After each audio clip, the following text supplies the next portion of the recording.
వంటకంబు ఇయాల వారి విందు నాకే ముందు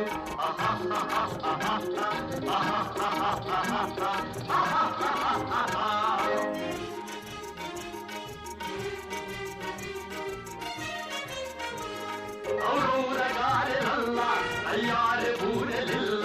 ఔరౌరగారెలల్ల అయ్యారె బూరెలిల్ల ఒక్కోరె అరిసెలుల్ల ఇల్ల నాగే చెల్ల వివాహ భోజనంబు ఇంతైన వంటకంబు